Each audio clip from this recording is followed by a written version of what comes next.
नमस्कार मित्रों, स्वागत है आपका हमारे YouTube चैनल कश्यप एडुकेयर में। दोस्तों, मैं कमल आज आपके लिए लेकर आया हूं कक्षा 10 के विज्ञान विषय के जीव जनन कैसे करते हैं पाठ से चुने हुए 20 अत्यंत महत्वपूर्ण ऑब्जेक्टिव प्रश्न। दोस्तों, इस वीडियो में मैंने प्रयास किया है कि सारे प्रश्नों के न सिर्फ उत्तर दिए जाएं बल्कि इन प्रश्नों की व्याख्या भी की जाए ताकि इनसे संबंधित अन्य सारे ऑब्जेक्टिव्स जो उत्पन्न हो सकते हैं उसका भी जवाब आप आसानी से दे सकें। दोस्तों, ये सारे प्रश्न बोर्ड परीक्षा में आपके मार्क्स बढ़ाने वाले हैं, इसलिए आपके लिए ये बेहद ही उपयोगी हैं। दोस्तों, इससे पहले कि हम आगे बढ़ें, यदि आपने अभी तक इस चैनल को सब्सक्राइब नहीं किया है तो चैनल को सब्सक्राइब कर लें, साथ ही साथ बेल बटन दबाएं ताकि आने वाले वीडियोस के नोटिफिकेशंस आपको समय से मिलते रहें। तो दोस्तों, शुरू करते हैं आज के प्रश्न। आज का पहला प्रश्न है मित्रों, जीव जिस प्रक्रम द्वारा अपनी संख्या में वृद्धि करते हैं उसे कहा जाता है पोषण, जनन, उत्सर्जन या संश्लेषण। दोस्तों, जीव जनन द्वारा अपनी संख्या में वृद्धि करते हैं, इसका आंसर हो जाएगा ऑप्शन बी। अब अगला प्रश्न, एक ही जीव के संततियों में शारीरिक रचना में विविधता उत्पन्न होने का कारण है डीएनए प्रतिकृति में विभिन्नता, आरएनए प्रतिकृति में विभिन्नता, प्राकृतिक वातावरण में विभिन्नता या उपयुक्त में से कोई नहीं। इसका सही आंसर है मित्रों डीएनए प्रतिकृति में विभिन्नता, ऑप्शन ए। डीएनए प्रतिकृति में विभिन्नता होने के कारण जीवों के संततियों में शारीरिक विभिन्नता उत्पन्न हो जाती है। अब अगला प्रश्न है, हाइड्रा में अलैंगिक जनन की विधि है द्विखंडन, अपखंडन, बीजाणु जनन या मुकुलन। दोस्तों, हाइड्रा मुकुलन द्वारा जनन करता है, इसलिए इसका सही आंसर हो जाएगा ऑप्शन डी। अगला प्रश्न है, निम्नलिखित में से कौन सी विधि अलैंगिक जनन की विधि है? बीजाणु जनन, अपखंडन या पुनर्जनन, मुकुलन, उपर्युक्त सभी। इसका आंसर हो जाएगा दोस्तों उपर्युक्त सभी, ऑप्शन डी। अगला प्रश्न है, परागकोश में क्या पाए जाते हैं? दलपुंज, परागकण, बाह्यदल, स्त्री केसर। दोस्तों, परागकोश में परागकण पाए जाते हैं, सही आंसर है ऑप्शन बी। अब अगला प्रश्न है, स्त्री केसर के आधारीय भाग को क्या कहते हैं? वर्तिका, अंडाशय, वर्तिकाग्र या पुष्पासन। फ्रेंड्स, इसका आंसर होगा बी, ऑप्शन बी, अंडाशय। फ्रेंड्स, यह स्त्री केसर का आधारीय भाग है जो पुष्पासन से जुड़ा हुआ रहता है। अंडाशय सामान्यतः फूली हुई रचना है जिससे एक लंबी एवं पतली वृंत जैसी रचना निकलती है जिसे वर्तिका या स्टाइल कहते हैं। अंडाशय के भीतर बीजांड या ओव्यूल रहते हैं। अब अगला प्रश्न है, पुंकेसर के अग्रभाग को क्या कहते हैं? परागकोश, परागनली, वर्तिका या वर्तिकाग्र। दोस्तों, इसका सही आंसर है ऑप्शन ए, परागकोश। फ्रेंड्स, पुमंग पुष्प का नर भाग होता है। इसमें कई लंबी लंबी रचनाएं होती हैं जिन्हें पुंकेसर कहा जाता है। प्रत्येक पुंकेसर के दो मुख्य भाग होते हैं, तंतु यानी फिलामेंट जो कि लंबा, पतला तथा डोरे के समान होता है और पुष्पासन से जुड़ा रहता है, तथा दूसरा भाग होता है परागकोश जो तंतु के अवस्थित रहता है। अब अगला प्रश्न है दोस्तों, निषेचन की क्रिया मुख्य रूप से निम्नलिखित में से किस जीव में होती है? अमीबा में, पुष्पी पादप एवं जंतुओं में, पैरामीशियम में या ईस्ट में। इसका सही आंसर होगा दोस्तों ऑप्शन बी, पुष्पी पादप एवं जंतुओं में। फ्रेंड्स, अमीबा और पैरामीशियम में विखंडन विधि से जनन होता है जो कि अलैंगिक जनन है, जबकि ईस्ट में मुकुलन विधि से जनन होता है, जबकि पुष्पी पादप एवं जंतुओं में निषेचन की क्रिया मुख्य रूप से होती है, जो कि लैंगिक जनन की एक प्रमुख विशेषता है। अब अगला प्रश्न है, स्त्रियों के मासिक चक्र में एक परिपक्व अंडाणु किस दिन अंडाशय से बाहर निकलता है? 28वें दिन, 14वें दिन, 20वें दिन या 30वें दिन? इसका सही उत्तर होगा दोस्तों 14वें दिन, ऑप्शन बी। फ्रेंड्स, मासिक चक्र के करीब बीच में यानी करीब 14वें दिन केवल एक परिपक्व अंडाणु अंडाशय से बाहर निकलता है, जिसे अंडोत्सर्ग कहा जाता है। यह अंडाणु फैलोपियन नलिका में पहुंच जाता है। अब अगला प्रश्न है, निषेचन के फलस्वरूप अंडाशय की दीवारें क्या बनाती है? फल, बीज, भ्रूण या बीजावरण? दोस्तों, इसका सही उत्तर होगा ऑप्शन ए, फल। फ्रेंड्स, निषेचन के फलस्वरूप अंडाशय की दीवारें फल बनाती है। अब अगला प्रश्न है, बीजांड की दीवारें मोटी होकर क्या बनाती हैं? फल, बीज, भ्रूण या बीजावरण? इसका आंसर है दोस्तों ऑप्शन डी, बीजावरण। अब अगला प्रश्न है दोस्तों, निम्नलिखित में से कौन लैंगिक जनन संचारित रोग नहीं है? एड्स, गोनोरिया, सिफिलिस या तपेदिक? इसका सही उत्तर है फ्रेंड्स ऑप्शन डी, तपेदिक। फ्रेंड्स, यौन संबंध से होने वाले संक्रामक रोग लैंगिक जनन संचारित रोग या एसटीडी कहलाते हैं। ऐसे रोग कई तरह के रोगाणुओं जैसे बैक्टीरिया, वायरस, परजीवी प्रोटोजोआ, यीस्ट जैसे सूक्ष्मजीवों के कारण होते हैं। अगला प्रश्न है फ्रेंड्स, नर युग्मक तथा मादा युग्मक के संयोग से क्या बनता है? जाइगोट, अंडाणु, शुक्राणु या वीर्य? फ्रेंड्स, नर युग्मक और मादा युग्मक दोनों के संयोग से जाइगोट बनता है। इसका सही उत्तर हो जाएगा ऑप्शन ए, जाइगोट। फ्रेंड्स, नर युग्मक को शुक्राणु तथा मादा युग्मक को अंडाणु कहते हैं, जिनके निषेचन से युग्मज का निर्माण होता है।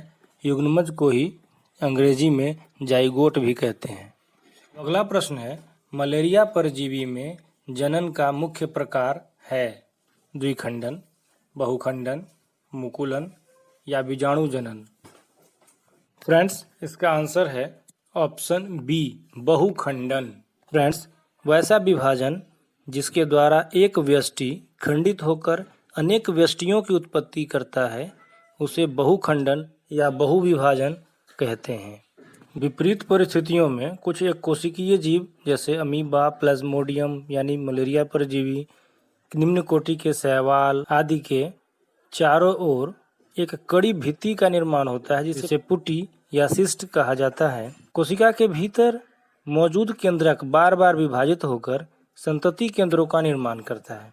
इसके बाद इन केंद्रकों के चारों ओर कोशिका द्रव्य का आवरण बन जाता है। इस प्रकार पुटी के अंदर कई संतति कोशिकाओं यानी डॉटर सेल्स की उत्पत्ति हो जाती है, जो अनुकूल परिस्थितियों में पुटी फट जाती है और संतति कोशिकाएं बाहर निकलकर विकसित हो जाती है तथा अनुजात जीवों का जन्म होता है। अब अगला प्रश्न है दोस्तों, एक प्रारूपी पुष्प में आवश्यक अंग किसे कहा जाता है? पुमंग को, जायांग को, दोनों को या किसी को नहीं? फ्रेंड्स, एक प्रारूपी पुष्प में पुमंग एवं जायांग दोनों ही आवश्यक हैं, अर्थात इसका आंसर हो जाएगा ऑप्शन सी, दोनों को। अब अगला प्रश्न है दोस्तों, काउपर ग्रंथि पाई जाती है पुरुषों में, स्त्रियों में, पुरुष एवं स्त्री दोनों में, किसी में नहीं? फ्रेंड्स, इसका आंसर होगा पुरुषों में, ऑप्शन ए।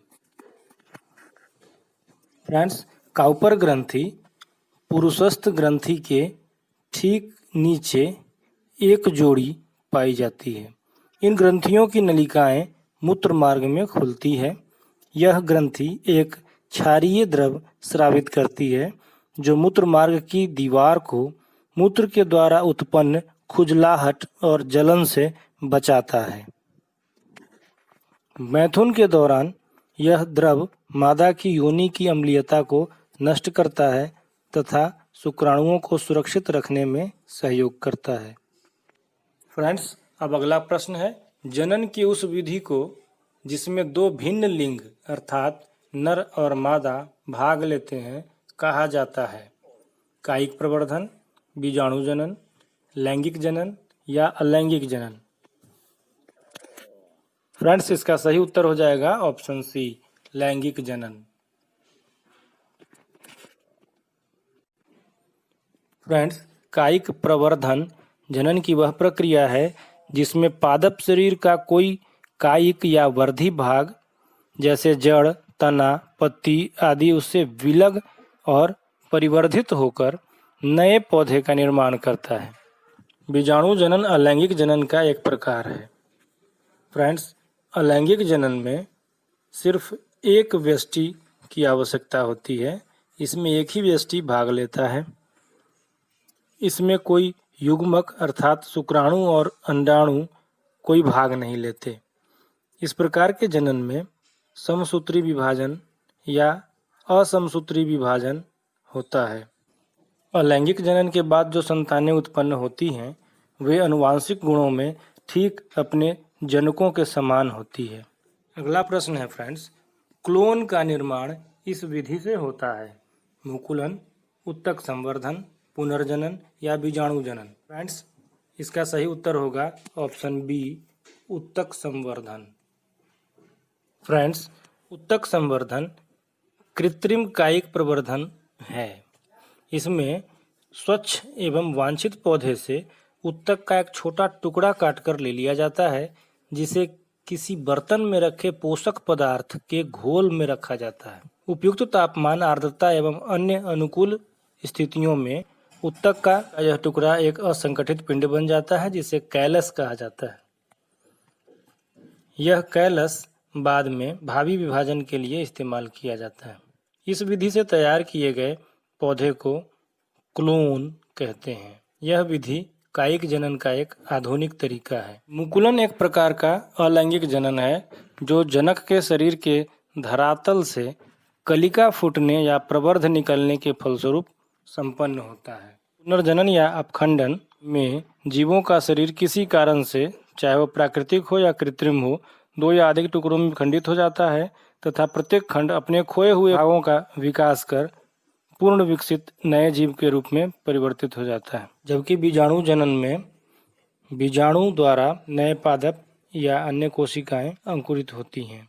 बीजाणु जनन अलैंगिक जनन की एक विधि है जिसमें बीजाणु धानियों का निर्माण होता है जिसके भीतर बीजाणु या स्पोर पाए जाते हैं जो अनुकूल स्थितियों में फटते हैं तथा अनुकूल जगह मिलने पर बीजाणु अंकुरित होते हैं तथा उनके भीतर की कोशिकीय रचनाएं बाहर निकलकर वृद्धि करने लगती हैं और ये विकसित होकर परिपक्व हो जाती हैं तो इनमें जनन करने की क्षमता पैदा हो जाती है। अब अगला प्रश्न है फ्रेंड्स, प्रोजेस्टेरॉन हार्मोन का स्राव होता है पुरुषों में, स्त्रियों में, दोनों में या किसी में नहीं?